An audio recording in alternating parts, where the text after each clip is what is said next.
Hello friends, ఈరోజు మనం study of transmission of disease గురించి తెలుసుకుందాము. ఇది ఎలాంటి పోటీ పరీక్షకు ప్రిపేర్ అయ్యే వాళ్ళకైనా ఉపయోగపడుతుంది. ఈ టాపిక్ నుంచి కనీసం 1-2 మార్కులైనా ఎక్స్పెక్ట్ చేయవచ్చు. ముందుగా గాలి ద్వారా వ్యాపించే వ్యాధుల గురించి తెలుసుకుందాం. క్షయ, టీబీ, మైకోబాక్టీరియం ట్యూబర్క్యులోసిస్ బ్యాక్టీరియా ద్వారా వ్యాపిస్తుంది. ఇన్ఫ్లుయెంజా వైరస్ ద్వారా వ్యాపిస్తుంది. కోవిడ్-19 SARS-CoV-2 వైరస్ ద్వారా వ్యాపిస్తుంది. చికెన్ పాక్స్ వరిసెలా జాస్టర్ వైరస్ ద్వారా వ్యాపిస్తుంది.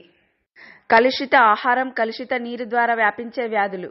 కలరా, విబ్రియో కలరా అనే బ్యాక్టీరియా ద్వారా వ్యాపిస్తుంది. టైఫాయిడ్, ప్లాస్మోనెల్లా టైఫీ అనే బ్యాక్టీరియా ద్వారా వ్యాపిస్తుంది. అమీబియాసిస్, ఎంటమీబా హిస్టోలిటికా అనే ప్రోటోజోవా ద్వారా వ్యాపిస్తుంది. హెపటైటిస్ ఏ అనే వైరస్ ద్వారా వ్యాపిస్తుంది. దోమల ద్వారా వ్యాప్తి చెందే వ్యాధులు. మలేరియా, ప్లాస్మోడియం ఎనోఫిలస్ దోమ ద్వారా వ్యాపిస్తుంది.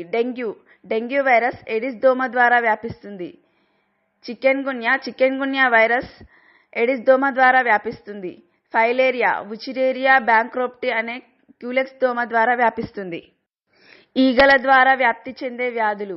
డయేరియా, హెస్టీరియా కొలై లేదా విబ్రియో ద్వారా వ్యాపిస్తుంది.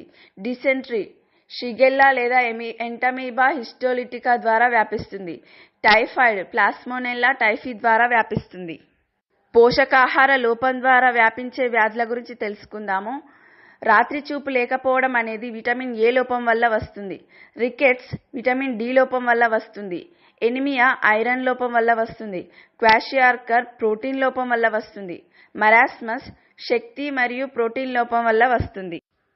నివారణ చర్యలు: మనం పరిశుభ్రత పాటించడము, మరిగిన నీరు వినియోగించడము, పుష్కలమైన పోషకాహారం తీసుకోవడము, వ్యాక్సినేషన్ చేయించుకోవడము, కీటక నివారణ చర్యలు తీసుకోవడం ద్వారా వ్యాధుల వ్యాప్తి నుంచి మనల్ని మనం రక్షించుకోగలం.